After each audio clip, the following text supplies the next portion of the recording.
Hello and welcome to Easy English Talk. I'm Mizu. And I'm Lucas. Hi, friends. Hello to everyone watching us from all around the world. No matter where you are right now, at home, on the bus, or at work, we're really happy you're here learning English with us today. So, Mizu, how was your day? It was nice. I did some work, had a coffee, and tried to slow down a little. What about you? Pretty similar. A normal day. Simple things. And, of course, thinking about English. Always English. And today, we're talking about something very small. But very confusing for many learners. Yes, to and for. People often ask, should I say to you or for you? When do I use to? When do I use for? Don't worry, today we'll make it simple. One clear idea, real examples, and English you can use every day. And before we start, if you enjoy learning English in a simple and natural way, Please like this video, share it with your friends, and subscribe to Go English. all right, let's get started.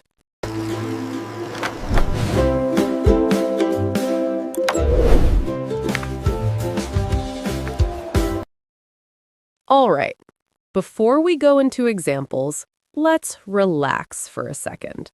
Because to and for are not scary words.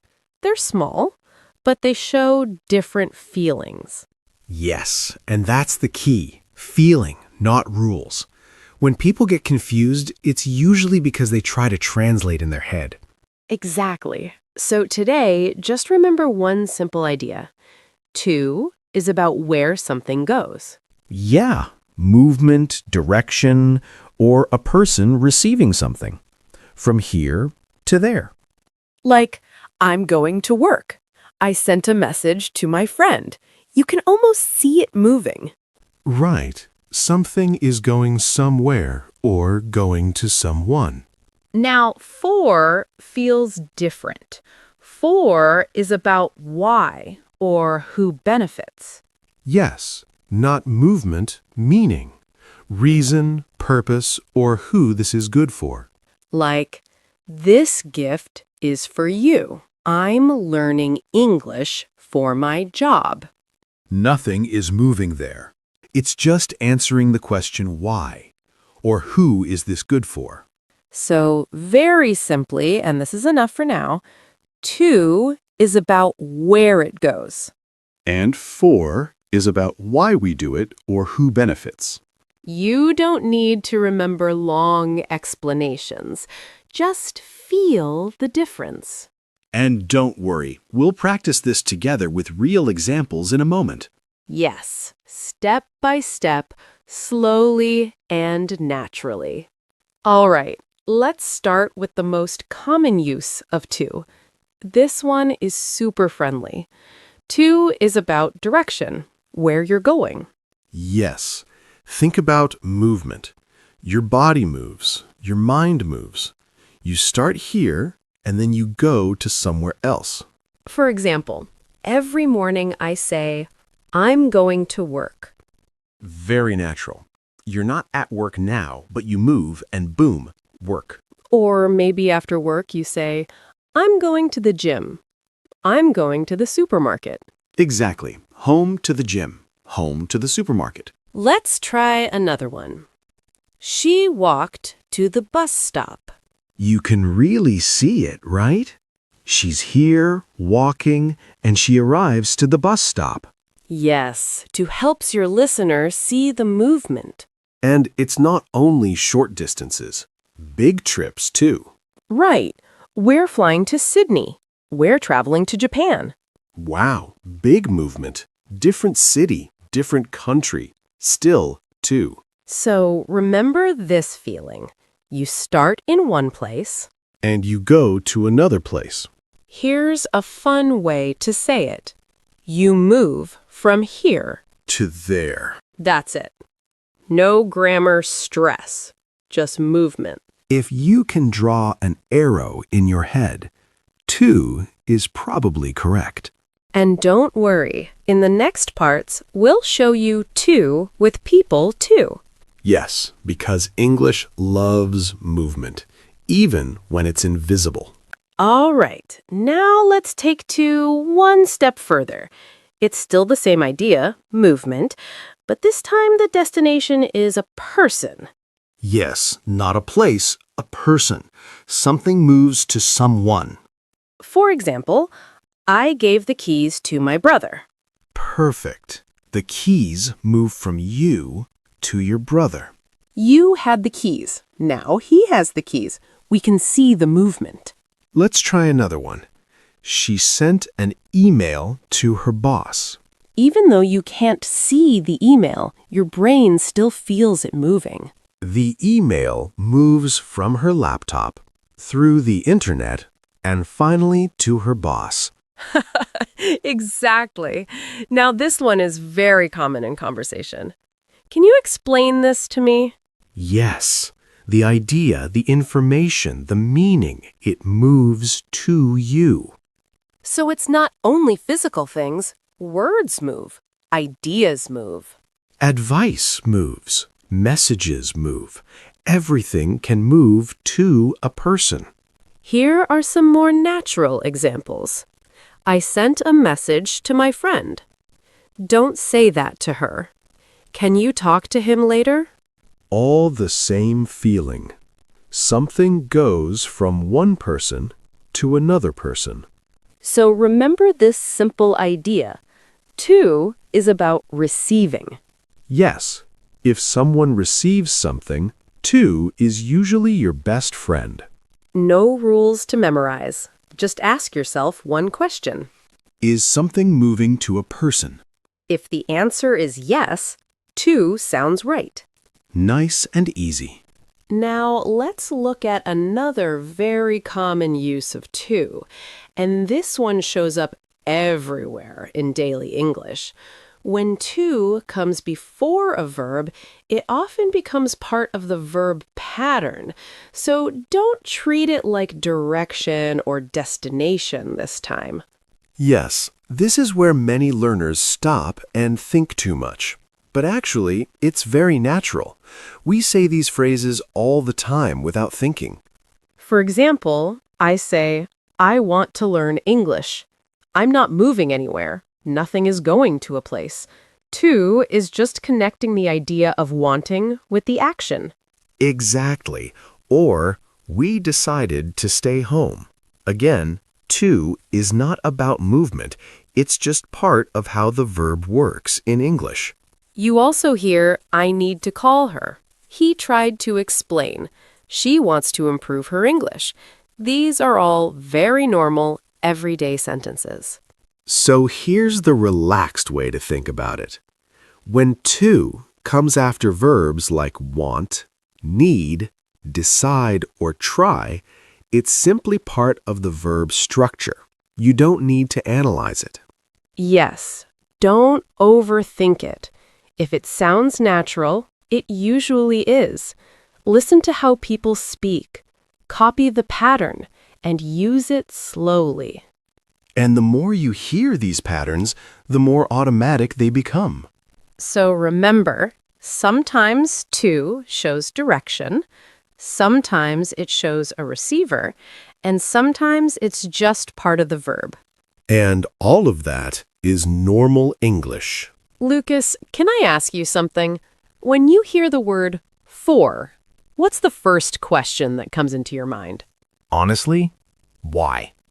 Every time. Why are we doing this? Why does this thing exist?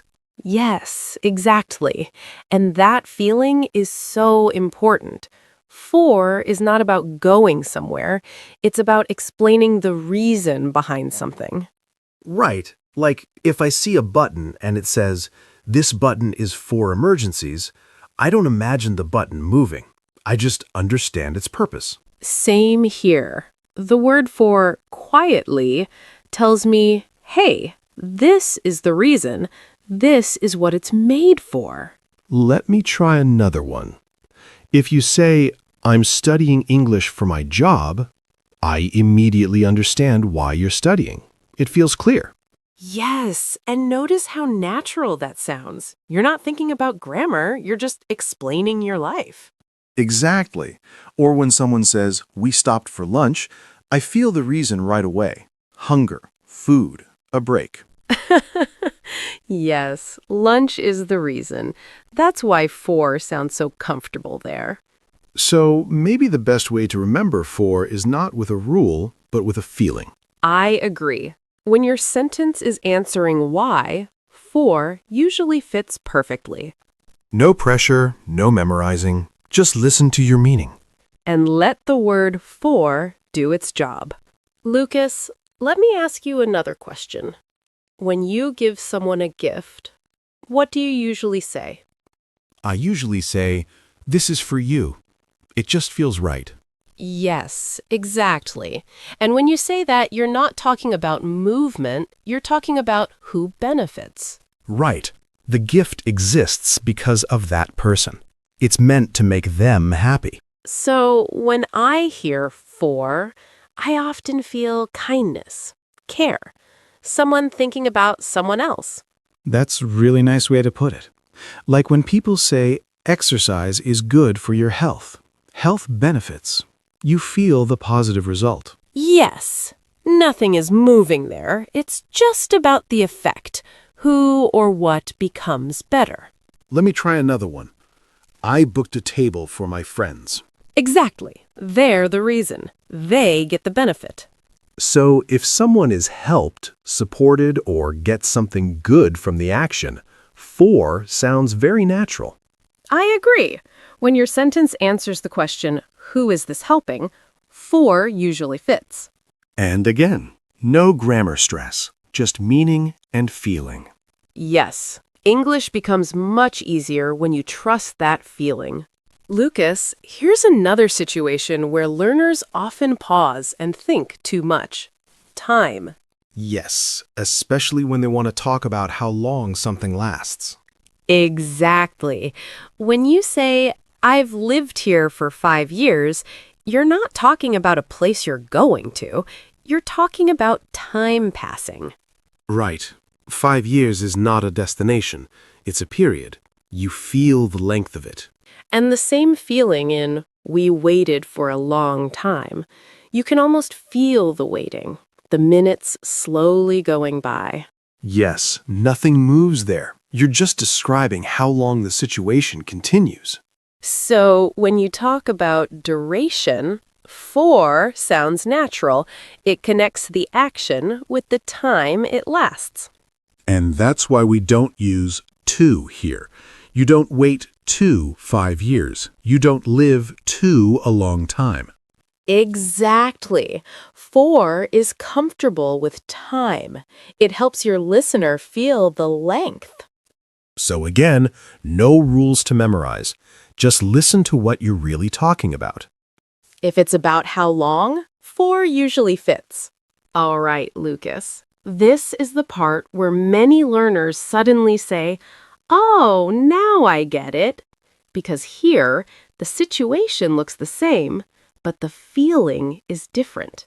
Yes, and that's why people get confused. They see the same words, the same people, but English is listening to meaning, not just words. Let's start with a very clear example. I gave the book to Anna. How does that feel to you? It feels like movement. You had the book, and now Anna has it. The book changes hands. Exactly. Anna receives the book. Now listen to this one. I bought the book for Anna. Ah, different feeling. The book might still be with you, but the reason you bought it is Anna. Yes, same book, same Anna, but the meaning changes.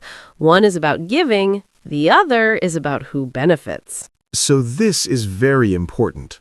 2 is about receiving. 4 is about benefit. Let's try another one. This app is for learning English. What do you feel here? Purpose. Reason. The app exists because of learning English. Right. Now compare it with, I need to learn English. Do we use for here? No, Because now we're not explaining purpose. We're talking about an action we want to do. To becomes part of the verb. Yes, same word English, but completely different role in the sentence. Let's do one more, because this one happens in real life every day. I'm going to the gym. That sounds like movement. You're at home and later you arrive at the gym. Exactly. Now listen to this.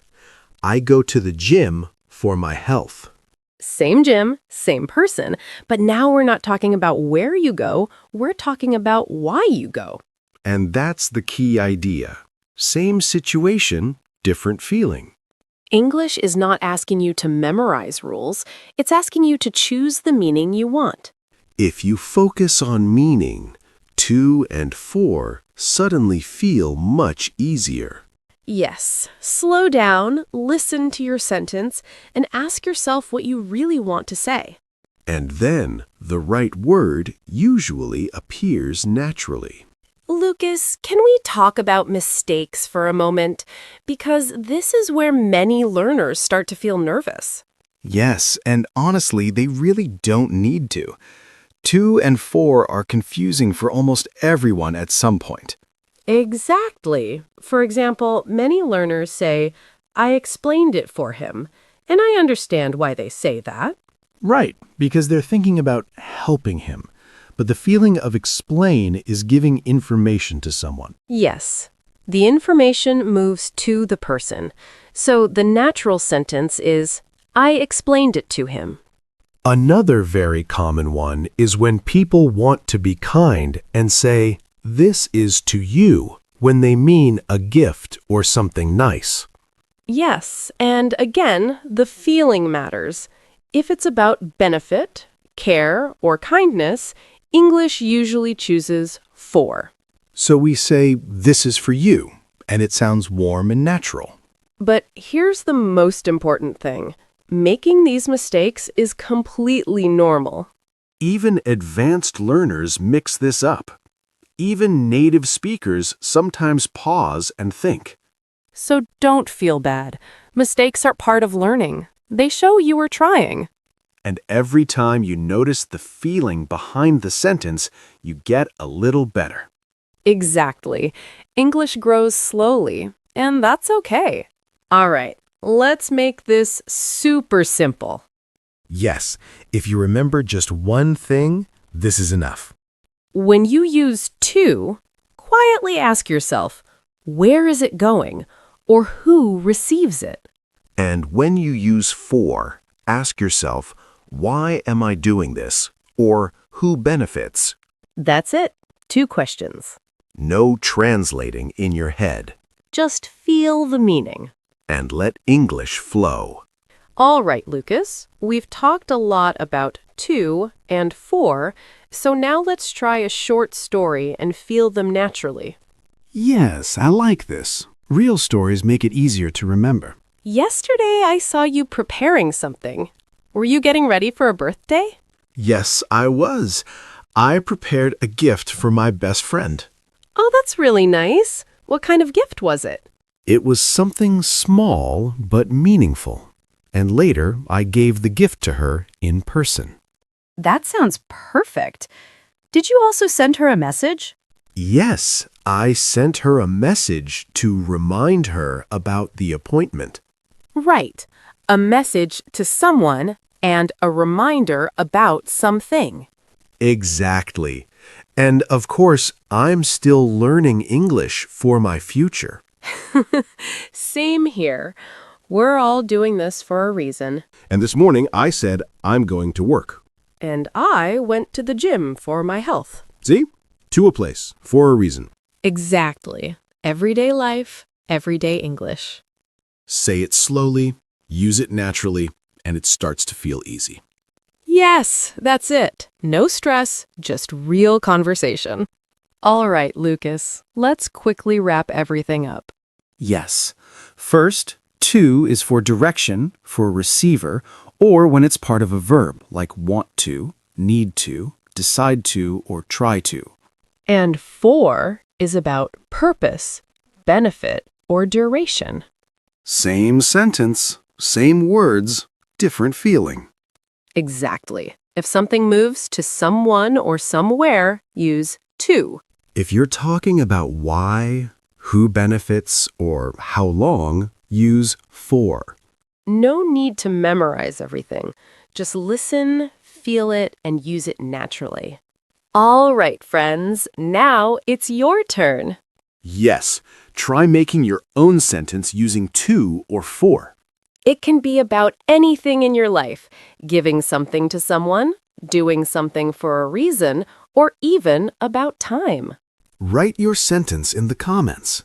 We read all your comments and love seeing your English practice. Don't worry about mistakes. Just have fun and try to use to and for naturally. Yes, this is your chance to practice and speak English every day, even just a little bit. Remember, friends, English doesn't need to be hard. You don't need perfect grammar. Just listen, repeat, and use it a little every day. Like, share, and subscribe to Go English. And even 5 minutes of practice every day helps you improve a lot. Yes, keep going, have fun, and speak English naturally. Bye. See you next time.